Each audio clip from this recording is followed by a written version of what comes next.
राधे राधे दोस्तों, home science classes में आपका स्वागत है।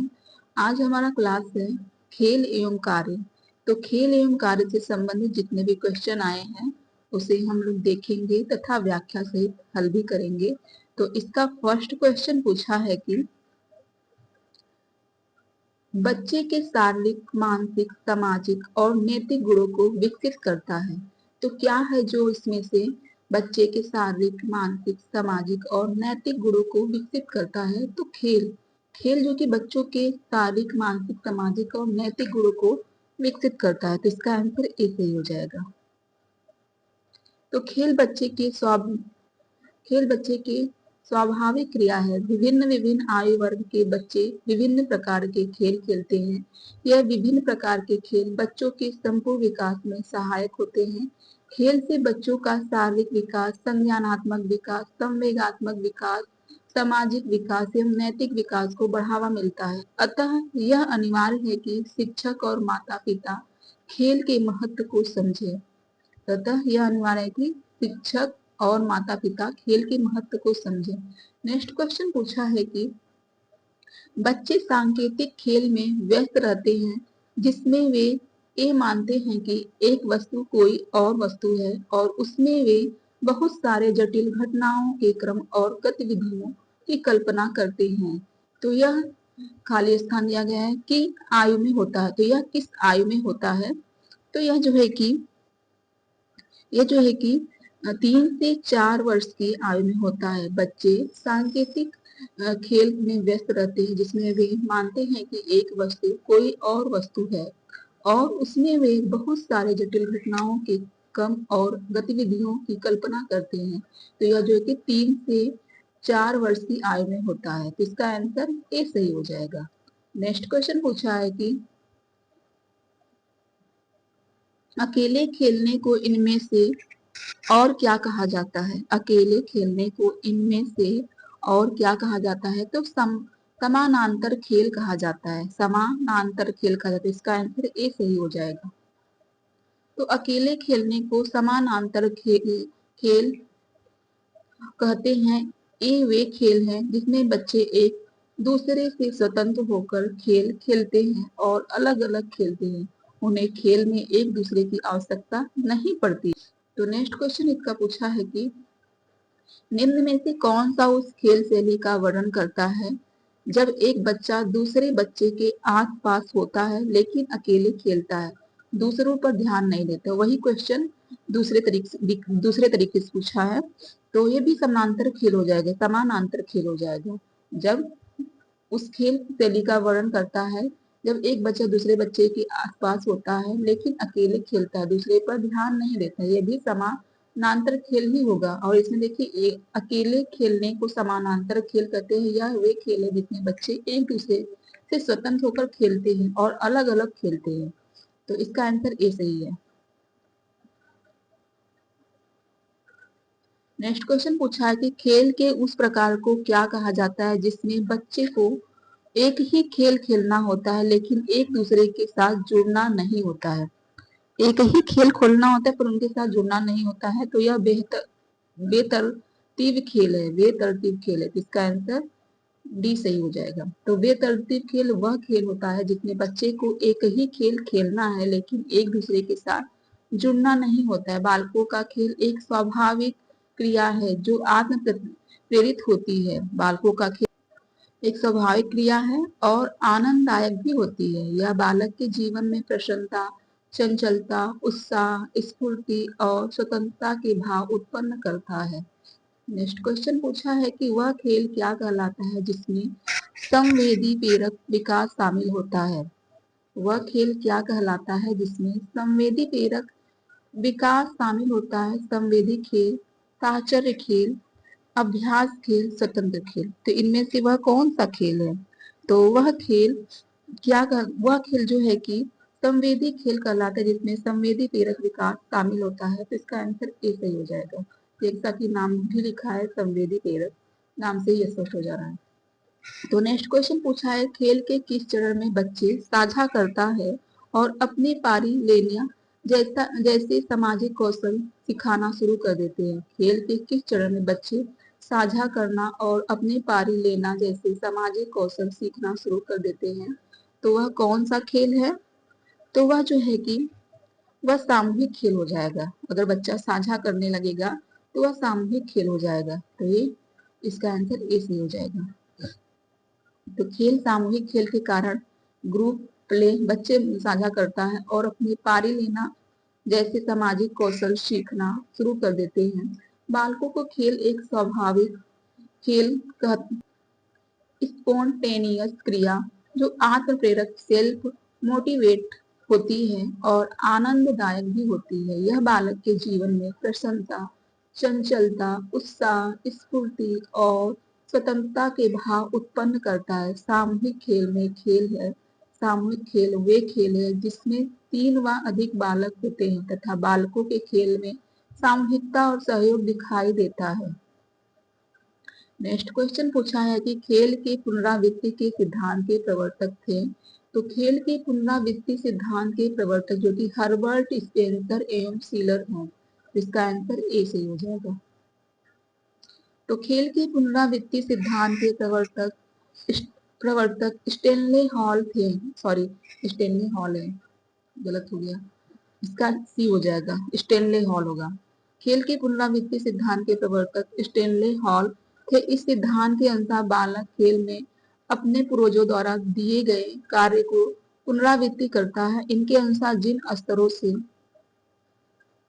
उनकी जाति गुजर चुकी है उन्हीं स्तरों को बालक अपने खेल में दोहराते हैं। शुरू में उनके पूर्वज जैसी क्रियाएं करते थे वैसी ही क्रिया बालक अपने खेल में दोहराते हैं। नेक्स्ट क्वेश्चन पूछा है कि 2 वर्ष की अवस्था में बालक खेल खेलता है। तो 2 वर्ष की अवस्था में बालक कैसा खेल खेलता है? तो यह एकांकी खेल खेलता है। 2 वर्ष की अवस्था में बालक जो है कि समानांतर खेल खेलता है।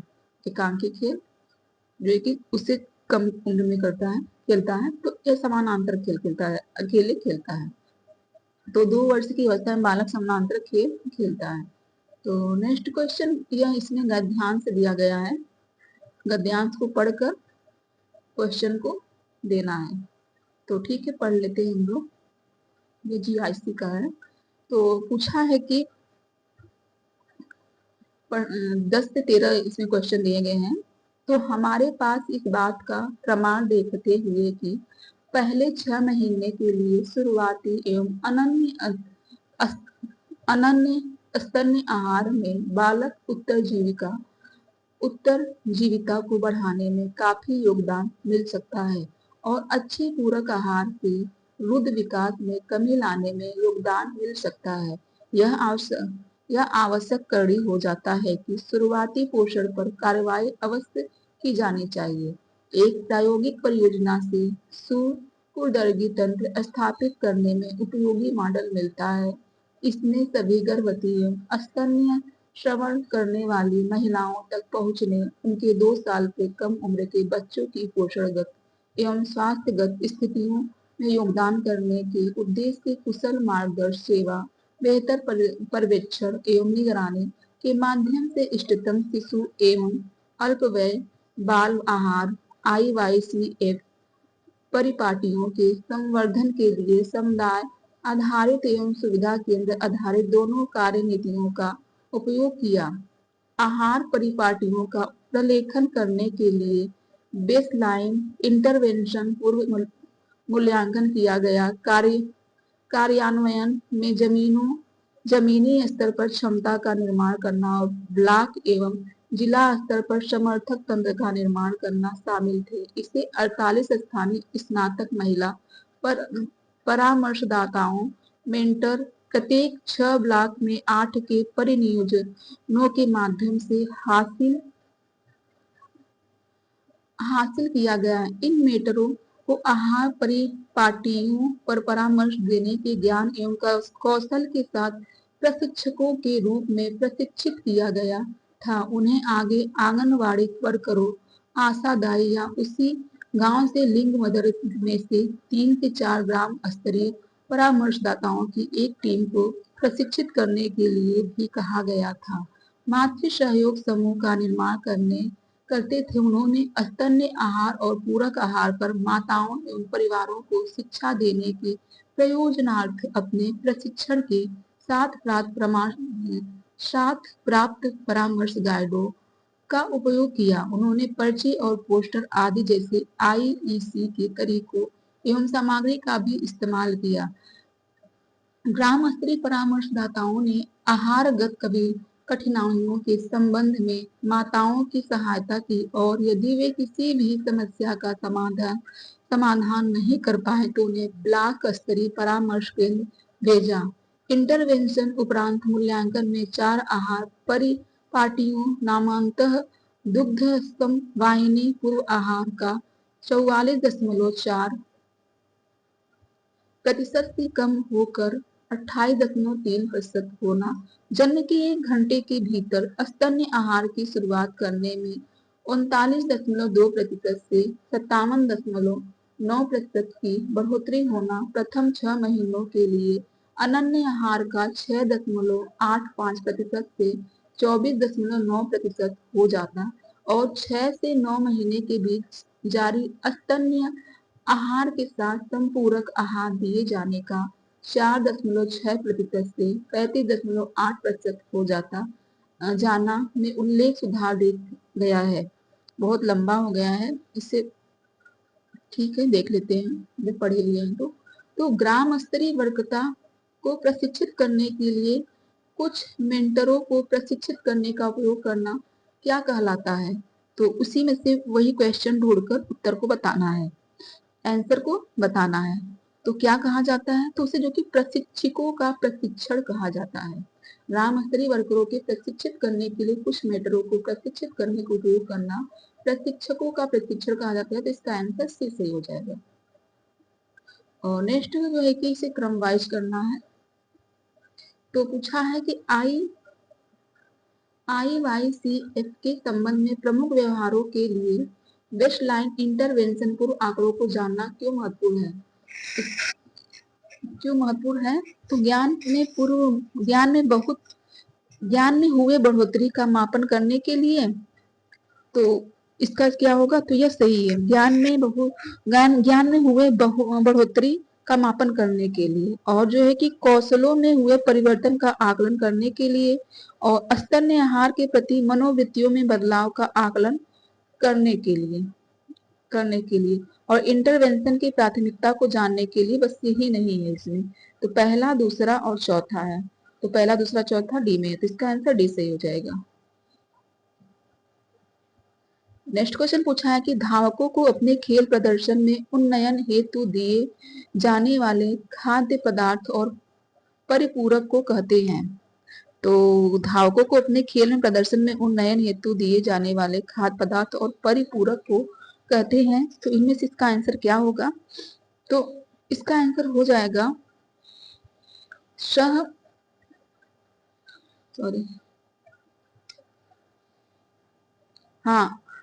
अर्गोजेनिक फूड्स हो जाएगा, आर्गोजेनिक फूड हो जाएगा, इसका सी हो जाएगा।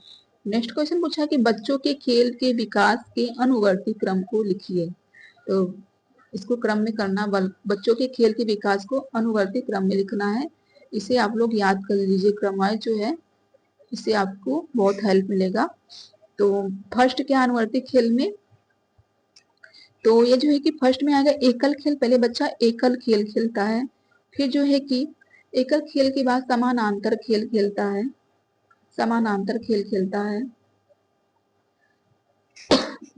एकल खेल हो जाएगा, समानांतर खेल हो जाएगा, फिर उसके बाद जो है कि समानांतर खेल के बाद सहचारी खेल खेलता है, सहचारी साथ मतलब सहचारिता खेल खेलता है, और समूह खेल खेलता है, फिर समूह में खेल खेलता है। पहले सहचार मतलब साथी के साथ, फिर समूह में एक से अधिक के बच्चों के साथ, फिर जो है कि लास्ट में सहयोगी खेल खेलता है। सहयोगी खेल खेलता है, सहकारिता खेले पर सहयोगी खेल रहेगा।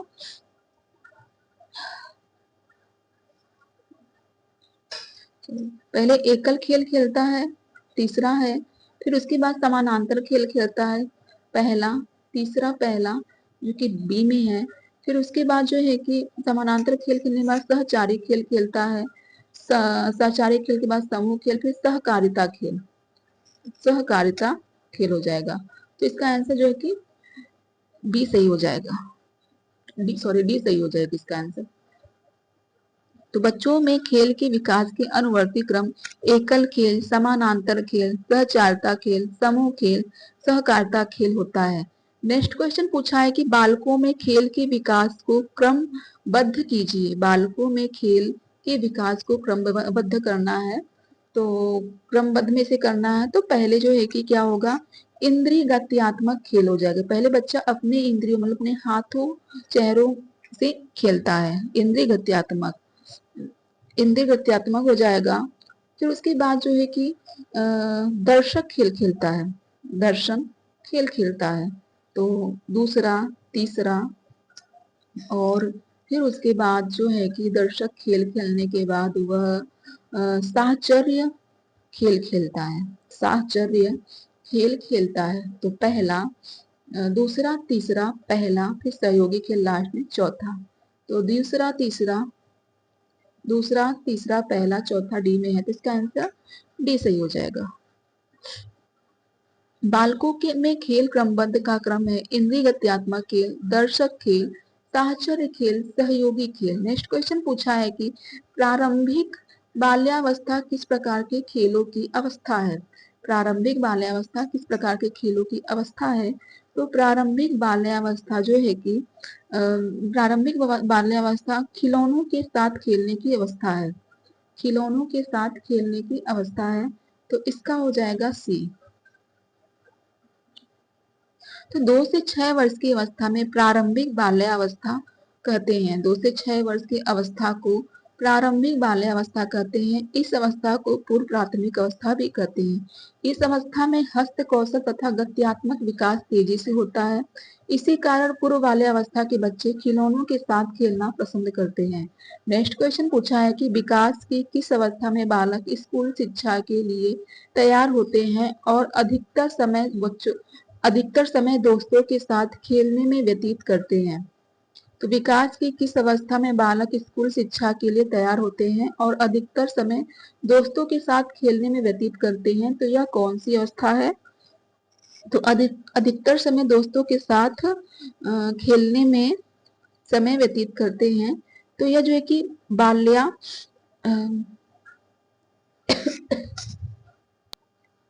तो ये जो कि पूरी बाल्यावस्था है, पूरी बाल्यावस्था। तो पूरा बाल्यावस्था कब से कब तक स्टार्ट होता है, 2 से 6 वर्ष तक पूर्व बाल्यावस्था होता है। उत्तर बाल्यावस्था जो कि 6 से 12 वर्ष तक के उत्तर बाल्यावस्था होता है। तो इसका आंसर बी सही हो जाएगा। तो 2 से 6 वर्ष की अवस्था को पूर्व बाल्यावस्था कहते हैं।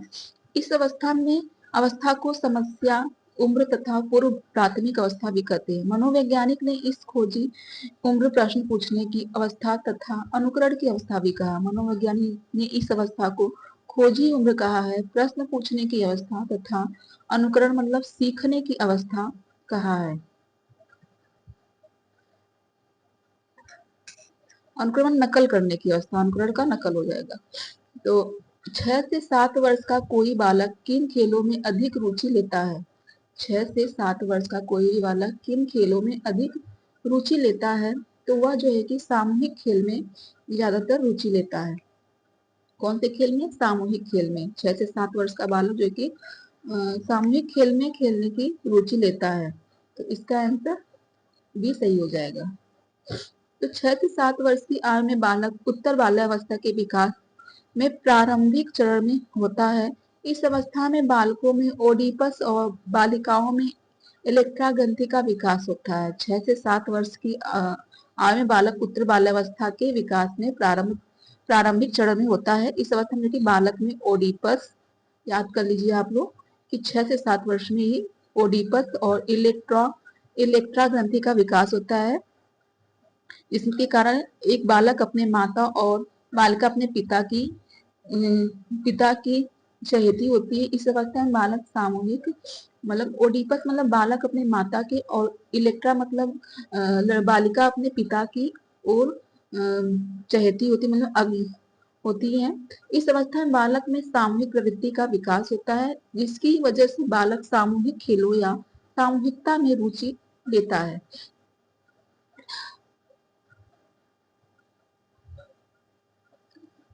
तो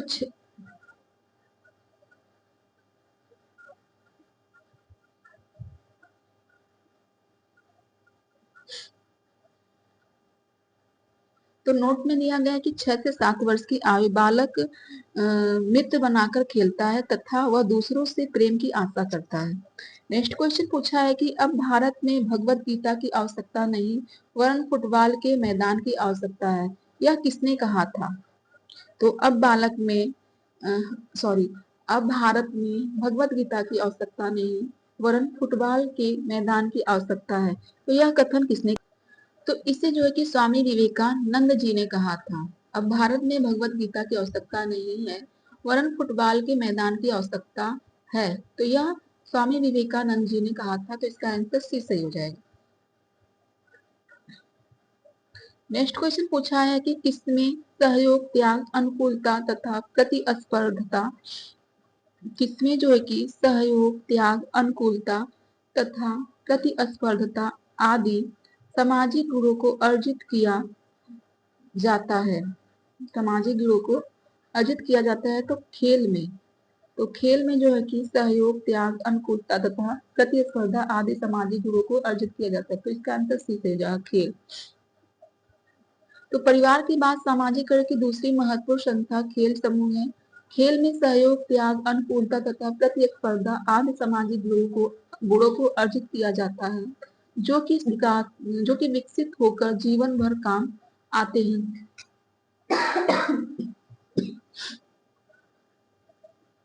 नेक्स्ट क्वेश्चन पूछा है कि खेल के मैदान की उपयोगिता से होता है, खेल के मैदान की उपयोगिता से होता है शारीरिक विकास, सहकारिता की भावना का विकास, मनोरंजन होता है, तो उपयुक्त सभी होता है, तो इसका आंसर डी सही हो जाएगा। तो बालकों के लिए खेल एक स्वाभाविक क्रिया है जो आत्म प्रेरित होती है और आनंददायक भी होती है। खेल के मैदान बालक के शारीरिक विकास, मानसिक विकास, सामाजिक विकास की महत्वपूर्ण स्थान है। खेल के द्वारा बच्चों में सहकारिता की भावना का भी विकास होता है। नेक्स्ट क्वेश्चन पूछा है कि खेल कूद के मैदान वह पार्क है, खेल कूद के मैदान कौन से पार्क हैं? तो खेल कूद के मैदान जो कि सार्वजनिक सुविधा है, खेल कूद के मैदान व पार्क क्या है? तो सार्वजनिक सुविधा है, सभी के लिए सुविधा है, तो इसका आंसर सी सही हो जाएगा।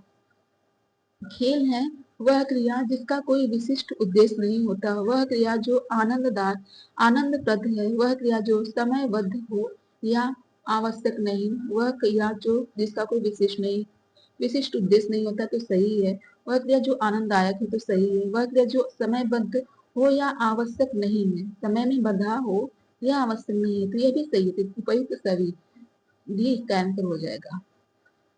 तो हमारा जो है कि खेल से संबंधित क्लास समाप्त हुआ। अब है व्यक्तित्व का अर्थ, विकास एवं व्यक्तित्व को प्रभावित करने वाले कारक, तो इसको भी कर लेते हैं, इसी में बहुत छोटा क्लास था। तो व्यक्तित्व का अर्थ, विकास एवं व्यक्तित्व को प्रभावित करने वाले कारक का फर्स्ट क्वेश्चन पूछा है कि मनोविज्ञान में व्यक्ति के किस अन्य व्यक्ति के जैसे अपने को प्रदर्शित करना कौन सी रक्षा युक्त के अंतर्गत आता है? मनोविज्ञान में व्यक्ति के किस अन्य व्यक्ति के जैसा अपने को प्रदर्शित करना कौन से रक्षा युक्त के अंतर्गत आता है? तो कौन से रक्षा युक्त के अंतर्गत आता है? तो तदात्मीकरण के अंतर्गत आता है, तो इसका आंसर ए सही हो जाएगा।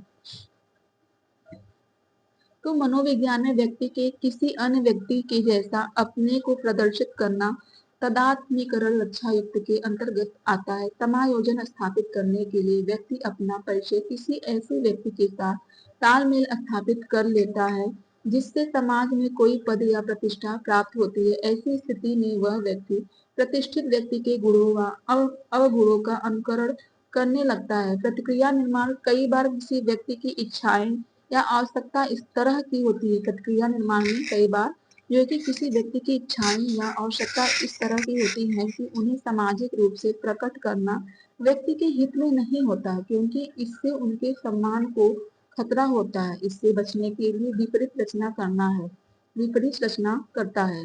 प्रेक्षण में जो कि अपनी असफलता का दोष किसी और पर लगाकर अपने आप को संतुष्ट करना।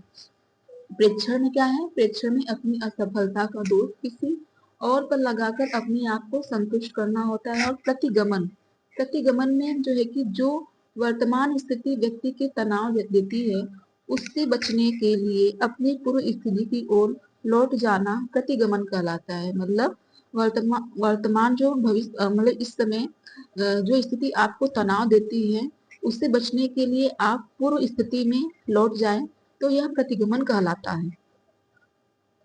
नेक्स्ट क्वेश्चन पूछा है कि ऐसे व्यक्ति जो सीधे सीधे अपने क्रोध को अभिव्यक्त नहीं कर पाते हैं। तो ऐसे व्यक्ति कौन है जो सीधे सीधे अपने क्रोध को अभिव्यक्त नहीं कर पाते हैं? तो कौन से हो जाएंगे? लंबकाय, गोलकाय, सुडोलकाय, धार्मिक। तो लंबकाय ऐसे व्यक्ति जो सीधे सीधे, जैसे कि नाम से भी स्पष्ट, सीधा मतलब लंबा, अपने क्रोध को अभिव्यक्त नहीं कर पाते, तो यह लंबकाय है। इसका आंसर ए सही हो जाएगा। तो ऐसे व्यक्ति जो सीधे सीधे अपने क्रोध को अभिव्यक्त नहीं कर पाते, लंबकाय होते हैं। ऐसे व्यक्ति अपनी भावनाओं को उजागर नहीं करते। इन्हें अगर गुस्सा आता है तो वे गुस्से को अंदर ही लिए रहते हैं और सामने वाले के सामने अभिव्यक्त नहीं करते हैं। नेक्स्ट क्वेश्चन पूछा है कि व्यक्तित्व मापन उपकरण 16 पीएफ प्रसन्नता का निर्णय किसके द्वारा किया गया है? तो व्यक्तित्व मापन उपकरण 16 पीएफ प्रसन्नता का निर्माण किसके द्वारा किया गया है? तो रेमंड बर्नार्ड केटल के द्वारा, रेमंड बर्नार्ड केटल के द्वारा किया गया। तो इसका आंसर सी सही हो जाएगा। तो नेक्स्ट क्वेश्चन पूछा है कि विकेंद्रीय अन्योन्य क्रिया समानतः इसे उभारती है। विकेंद्रीय अन्योन्य क्रिया समानतः इसे उभारती है। तो किसे उभारती है? आंखों को मिलाना, शारीरिक विकार, निकरता, गंध, ध्वनि। तो आंखों को मिलाना हो जाएगा। विकेंद्रीय अन्योन्य क्रिया समानतः इसे उभारती है, आंखों को मिलाना से। तो इसका आंसर ए सही हो जाएगा। विकेंद्रीय अन्योन्य क्रिया समानतः अनफोकस इंटरसेक्शन, आंखों को मिलाना, आई कांटेक्ट को उभारती है। किसने कहा व्यक्ति शब्द का वैज्ञानिक प्रयोग से किसी दिए गए व्यक्ति के किसी दिए हुए समय पर सामाजिकरण के उत्पाद को अभिदिष्ट करने में किया जाता है। यह व्यक्ति द्वारा सामाजिकरण के माध्यम से प्राप्त समग्र से संबंधित है। तो किसने कहा है कि व्यक्ति शब्द का वैज्ञानिक? तो मैकाइवर ने कहा है। तो किसने कहा है? व्यक्ति मैकाइवर ने कहा है कि व्यक्ति शब्द का वैज्ञानिक प्रयोग में किसी दिए गए व्यक्ति के किसी दिए हुए समय पर सामाजिकरण के उत्पाद को अभिदृष्ट करने में किया जाता है। यह व्यक्ति द्वारा सामाजिकरण के माध्यम से प्राप्त समग्र से संबंधित है। तो इसका आंसर सी सही हो जाएगा। तो नेक्स्ट क्वेश्चन पूछा है कि व्यक्तित्व मापनी किसके द्वारा विकसित की गई है? व्यक्तित्व मापनी किसके द्वारा विकसित की गई है? तो व्यक्तित्व मापनी जो है कि केटल के द्वारा विकसित की गई है। किसके द्वारा? केटल के द्वारा विकसित की गई है। तो इसका आंसर सी सही हो जाएगा। तो पी है व्यक्तित्व मापनी केटल द्वारा विकसित की गई थी। नेक्स्ट क्वेश्चन पूछा है कि ये मापने हेतु, किसके मापने हेतु प्रक्षेपण विधि का प्रयोग किया जाता है?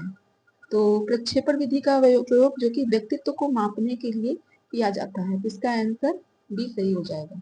तो व्यक्तित्व को मापने के लिए प्रक्षेपण विधि का प्रोजेक्टिव टेक्निकल का प्रयोग किया जाता है, प्रोजेक्टिव टेक्निक का प्रयोग किया जाता है। व्यक्तित्व व्यक्ति के विकास का एक जटिलतम पहलू है। व्यक्तित्व शब्द अंग्रेजी भाषा के पर्सनालिटी शब्द का हिंदी रूपांतरण है। यह सब लैटिन भाषा की पर्सोना से बना है, जिसका आशय आवरण या मुखौटा से है। प्राचीन काल में ग्रीक वासी नाटकों में कार्य करते समय अपनी छिपाने तथा पात्रों की भूमिका के अनुकरण लगाने के लिए धारण कर लिया करते थे। नेक्स्ट क्वेश्चन पूछा है कि व्यक्तित्व के गुणों के बिग 5 तत्व हैं। व्यक्तित्व के गुणों के बिग 5 तत्व इनमें से कौन से हैं? तो व्यक्तित्व के बिग 5 तत्व जो है कि न्यूरोटिसिज्म है, न्यूरोटिसिज्म है और एक्सट्रोवर्जन है, एग्रीएबलनेस है। तो पहला है, दूसरा है, पांचवा है। न्यूरो मतलब 5 तत्व, बिग 5 तत्व, 5 तत्वों में न्यूरो सिस्टम, न्यूरोटिसिज्म है, एक्सट्रोवर्जन है, एग्रीएबलनेस है। तो पहला, दूसरा और पांचवा है, पहला, दूसरा, पांचवा है। तो इसका आंसर सी सही है। नेक्स्ट क्वेश्चन पूछा है कि सूची 1 में दिए गए जोहरी विंडो द्वारा यथावर्णित व्यक्तित्व जागरूकता के मूलभूत क्षेत्र का मिलान सूची 2 में दिए गए उसकी व्याख्या से कीजिए। तो सूची 1 में देखिए जोहरी विंडो द्वारा यथावर्णित व्यक्तित्व जागरूकता दिया गया है और उसमें उसकी व्याख्या दी गई है। तो खुला व्यक्तित्व किससे संबंधित है? खुला व्यक्तित्व का व्याख्या क्या है? तो खुला व्यक्तित्व का व्याख्या क्या है? खुला व्यक्तित्व जो है कि व्यवहार प्रवृत्ति अनुभूति है, व्यवहार प्रवृत्ति अनुभूति, ये सब जो आप स्वयं के बारे में जानते हैं और दूसरे भी जानते हैं। व्यवहार प्रवृत्ति अनुभूति, ये सब जो आप स्वयं के बारे में जानते हैं वह दूसरे भी जानते हैं। और असमझ व्यक्तित्व क्या है? तो असमझ व्यक्तित्व में जो कि स्वयं के बारे में जो दूसरे जानते हैं लेकिन आप नहीं जानते, तो असमझ व्यक्तित्व होता है।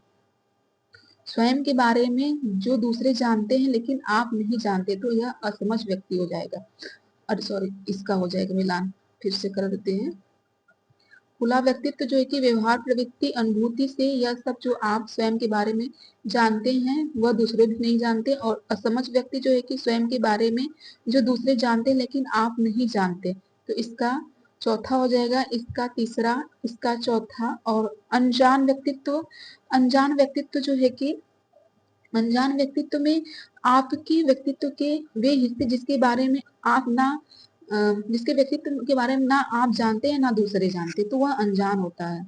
नाम से ही स्पष्ट है, जैसे कि आप किसी व्यक्ति को नहीं जानते ना वह आपको जानता है, तो वह अनजान है।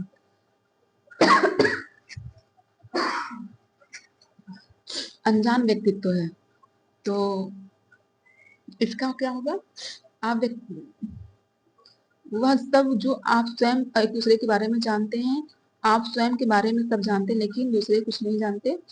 स्वयं के बारे में जो दूसरे जानते हैं लेकिन आप नहीं जानते, वह असमझ है। आप व्यक्तित्व के वे हिस्से जिसके बारे में, इसका पांचवा होगा, जिसके बारे में ना आप जानते ना दूसरा जानता है, तो इसका जो है कि पहले का पांचवा हो जाएगा।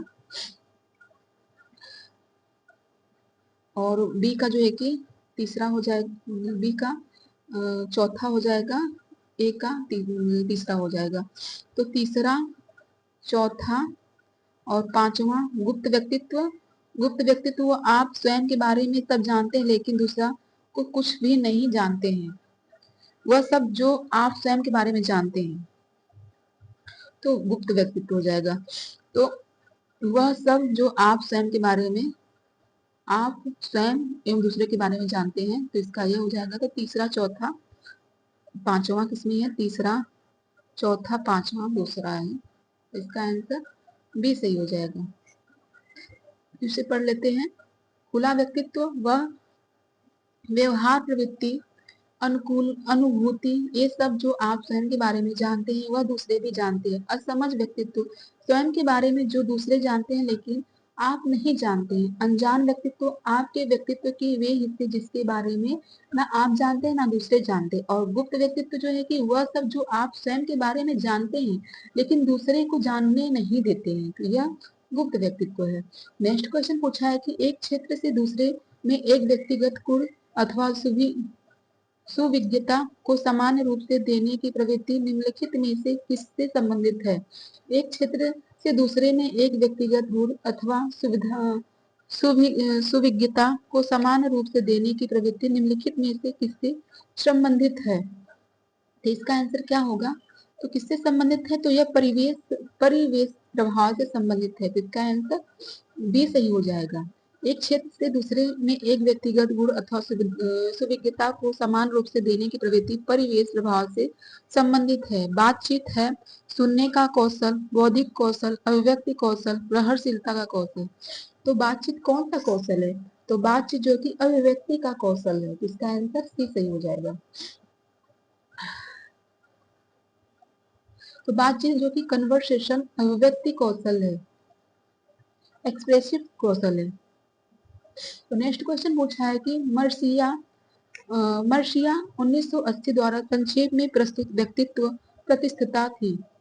मर्सिया जो कि 1980 द्वारा संक्षेप में प्रस्तुत व्यक्तित्व प्रतिष्ठिता थी, कौन सी प्रतिष्ठिता इसमें है? तो इसका हो जाएगा व्यक्तित्व उपलब्धि, व्यक्तित्व उपलब्धि, मोरटोरियस अधिस्थगत होगा, मोरटोरियस अधिस्थगन होगा, और जो है कि व्यक्ति अग्र समापन होगा, व्यक्तित्व अग्र समापन होगा, व्यक्तित्व उपलब्धि, मोरटोरियस अधिस्थगमन, व्यक्तित्व अग्र समापन होगा। तो ए बी सी है, ए बी सी, तो इसका आंसर ए सही हो जाएगा। नेक्स्ट क्वेश्चन पूछा है कि व्यक्तित्व को प्रभावित करने वाले दो कारक हैं। व्यक्तित्व को प्रभावित करने वाले दो कारक इनमें से कौन सा है? भोजन और परिवार, बुद्धि और परिवार, वंशानुगत गुण तथा वातावरण। तो इसका आंसर सी सही होगा, वंशानुगत गुण तथा वातावरण हो जाएगा। तो व्यक्तित्व को प्रभावित करने वाले दो मुख्य कारक जो है कि वंशानुगत गुण तथा वातावरण से संबंधित घटक होते हैं। व्यक्तित्व को प्रभावित करने वाले कारकों में मुख्यतः दो भागों में बांटा जा सकता है, जैविक व अनुवांशिक कारक, शारीरिक कारक। जैविक व अनुवांशिक कारक में शारीरिक संरचना हो जाएगा, रासायनिक ग्रंथि के आधार पर हो जाएगा, स्नायु स्नायु मंडल हो जाएगा, और पर्यावरणीय कारक में जो कि सामाजिक कारक, सांस्कृतिक कारक, आर्थिक कारक हो जाएगा। नेक्स्ट क्वेश्चन पूछा है कि एंडोमार्फिक व्यक्ति होते हैं, तो एंडोमार्फिक व्यक्ति कैसे होते हैं? तो एंडोमार्फिक व्यक्ति जो है कि दुबले और लंबे होते हैं, नहीं छोटे और मोटे होते हैं। एंडोमार्फिक व्यक्ति छोटे और लंबे होते हैं, तो इसका हो जाएगा डी, छोटे और लंबे होते हैं। मनोवैज्ञानिक युग में मनोवैज्ञानिक आधार पर व्यक्तित्व के तीन प्रकार बताए हैं, अंतर्मुखी व्यक्तित्व, बहिर्मुखी व्यक्तित्व, मध्यमुखी व्यक्तित्व। तो इंडोमार्फी या अंतर्मुखी व्यक्तित्व, इसे अंतर्मुखी व्यक्तित्व कहते हैं हिंदी में। इंडोमार्फी को आप लोग याद कर लीजिएगा। इंडोमार्फिक या अंतर्मुखी व्यक्तित्व व्यक्ति अपने आप में अधिक रुचि रखते हैं। ये मोटे छोटे गोल व चर्बी युक्त शरीर वाले होते हैं। ये आराम तलब व लोकप्रिय होते हैं। इस व्यक्तित्व के मनुष्य दार्शनिक व विचारक होते हैं। इस व्यक्तित्व के मनुष्य जो है कि दार्शनिक व विचारक होते हैं। मोटे छोटे गोल और चर्बी युक्त जो है कि व्यक्तित्व के मनुष्य दार्शनिक व विचारक होते हैं। नेक्स्ट क्वेश्चन पूछा है कि व्यक्तित्व विकास की 8 अवस्थाओं की व्याख्या किस मनोवैज्ञानिक द्वारा की गई है? व्यक्तित्व विकास की 8 अवस्थाओं की व्याख्या किस मनोवैज्ञानिक द्वारा की गई है? तो व्यक्तित्व विकास की 8 अवस्थाओं की व्याख्या जो है कि एरिक्सन के द्वारा दिया गया है, तो इसका आंसर सी सही हो जाएगा, एरिक्सन के द्वारा दिया गया। तो एरिक्सन के सिद्धांत के अनुसार मानव के व्यक्तित्व का विकास कई पूर्व निश्चित अवस्थाएं जो सर्वव्यापक होती हैं से होकर होता है। यह अवस्थाएं पश्चात निश्चय नियम, यह अवस्था जो है कि अवस्था पश्चात नियम जिसे इम्पिगेनेटिक प्रिंसिपल द्वारा निर्धारित होती है। एरिक्सन के अनुसार विकास की कुल मनोसामाजिक अवस्थाएं इस प्रकार है: शिशुअवस्था, प्रारंभिक बाल्यावस्था, खेल अवस्था, स्कूल अवस्था, किशोरावस्था, तरुण वयावस्था, मध्य वयावस्था, परिपक्वता होता है। नेक्स्ट क्वेश्चन पूछा है कि 6 से 12 वर्ष की अवस्था में बालकों के व्यक्तित्व पर सबसे अधिक प्रभाव पड़ता है। तो 6 से 12 वर्ष की अवस्था में बालकों के व्यक्तित्व पर सबसे अधिक प्रभाव पड़ता है, तो किसके पड़ता है? माता पिता का, परिवार के अन्य सदस्यों का, सभी संगी साथी का, शिक्षक का। 6 से 12 वर्ष की अवस्था में बालकों के व्यक्तित्व का प्रभाव जो है कि संगी साथियों के साथ पड़ता है, तो इसका आंसर सी सही हो जाएगा। नेक्स्ट क्वेश्चन पूछा है कि व्यक्तित्व को प्रभावित करने वाला शारीरिक कारक इनमें से कौन सा है? व्यक्तित्व को प्रभावित करने वाला शारीरिक कारक इनमें से कौन सा है? तो जो है कि नलिका विहीन ग्रंथियां, शरीर रचना, शारीरिक रसायन, उपयुक्त छवि। तो उपयुक्त सभी है, तो इसका आंसर डी सही हो जाएगा। सामान्यतः एक व्यक्ति के व्यक्तित्व पर निम्नलिखित कारकों का प्रभाव पड़ता है: वंशानुक्रम का प्रभाव, जैविक कारकों का प्रभाव, शारीरिक रचना का प्रभाव, दैहिक प्रवृत्ति का प्रभाव, शारीरिक रसायन तत्वों का प्रभाव, नलिका विहीन ग्रंथियों व्यक्तित्व का प्रभाव। स्पष्ट है कि विकल्प जो है कि इसका डी उत्तर सही हो जाएगा। नेक्स्ट क्वेश्चन पूछा है कि व्यक्तित्व से तात्पर्य है, तो व्यक्तित्व से तात्पर्य क्या है? तो व्यक्तित्व से तात्पर्य जो है कि रुचियों, योग्यताओं और क्षमताओं का विशिष्ट संगठन है, शारीरिक रंग रूप है, बोलने की अच्छी क्षमता है। तो उपयुक्त सभी जो है कि व्यक्तित्व से तात्पर्य है, तो इसका आंसर डी सही हो जाएगा। तो समानता व्यक्तित्व को एक व्यक्ति के व्यवहार की संपूर्ण गुणवत्ता के रूप में वर्णित किया गया है। समानता जो है कि एक व्यक्ति के व्यवहार की संपूर्ण गुणवत्ता के रूप में वर्णित किया गया है व्यक्तित्व को। यह व्यक्ति के आचार व्यवहार और विभिन्न क्रियाओं के माध्यम से अभिव्यक्त होता है। इस प्रकार एक व्यक्ति के व्यक्तित्व के अंतर्गत उसकी रुचियों, योग्यताओं, क्षमताओं के विशिष्ट संगठन, उपलब्धियों व शारीरिक रचना, रंग रूप, आकार तथा बोलने व बात करने की अच्छी क्षमता व शैली को शामिल किया जाता है। व्यक्ति के अंतर्गत एक व्यक्ति के शारीरिक, मानसिक व उसके सामाजिक गुणों व उपलब्धियों को सम्मिलित किया जाता है। मन के अनुसार जो है कि व्यक्तित्व की परिभाषा व्यक्ति के ढांचे, व्यवहार की विधियों, रुचियों, अभिवृत्तियों, क्षमताओं, योग्यताओं और कुशलताओं के सबसे विशिष्ट एकीकरण के रूप में की जा सकती है। नेक्स्ट क्वेश्चन पूछा है कि पर्सोना शब्द का क्या तात्पर्य है? पर्सोना शब्द का क्या तात्पर्य है? तो वेशभूषा है। क्या है? वेशभूषा है। तो इसका आंसर सी सही हो जाएगा। पर्सोना तत्व का तात्पर्य वेशभूषा है, तो इसका आंसर सी सही हो जाएगा। तो व्यक्तित्व सब अंग्रेजी भाषा के पर्सनालिटी शब्द से बना है, जो लैटिन भाषा के पर्सोना शब्द से बना है, जिसका अर्थ होता है मुखौटा या वेशभूषा, जिसे नाटक करते समय कलाकारों द्वारा पहना जाता है। इस शाब्दिक अर्थ को ध्यान में रखते हुए व्यक्तित्व को बाहरी वेशभूषा व दिखाने के आधार पर परिभाषित किया गया, किंतु वर्तमान समय में यह पर्याप्त नहीं है। अन्य विद्वानों की परिभाषा इस प्रकार है। ऑलमोट के अनुसार जो है कि व्यक्तित्व व्यक्ति के भीतर उन मनोशारीरिक तंत्रों का गतिशील या गत्यात्मक संगठन है, जो वातावरण में उनके अपूर्ण समायोजन को निर्धारित करता है। नेक्स्ट क्वेश्चन पूछा है कि व्यक्तित्व के उचित विकास के लिए बालक बालिका संबंध किस प्रकार के नियंत्रित होने चाहिए? व्यक्तित्व के उचित विकास के लिए बालक बालिका संबंध किस प्रकार नियंत्रित होने चाहिए? पूर्ण रूप से मुक्त एवं स्वतंत्र, अत्यधिक कठोर अनुशासन द्वारा, ना अधिक कठोर ना अधिक मुक्त होना, या चाहे जैसे। तो जो है कि क्या होगा? व्यक्तित्व के उचित विकास के लिए बालक बालिका का संबंध जो है कि ना अधिक कठोर ना अधिक मुक्त होना चाहिए, तो इसका आंसर सी सही हो जाएगा। व्यक्तित्व में उचित विकास के लिए बालक बालिकाओं का संबंध जो है संबंध बालिकाओं के मत संबंधों को ना अत्यधिक कठोर करना चाहिए और ना ही अत्यधिक मुक्त, अर्थात इसके मध्य होने वाले संबंधों में इतना अवसर व स्वतंत्रता होनी चाहिए कि उनका विकास किसी भी स्तर से बाधित ना हो। ऐसा ना हो कि अति नियंत्रण से इनके विचारों में एक दूसरे के प्रति कूढ़ा उत्पन्न हो जाए और वे परस्पर घृणा करने लगे। नेक्स्ट क्वेश्चन पूछा तो जो है कि उसका क्लास खत्म हो गया व्यक्तित्व का। अब जो कि नेक्स्ट क्लास है विशिष्ट बालक, तो इसका क्लास जो है कि नेक्स्ट क्लास में लेंगे। ठीक है, आप सबका धन्यवाद।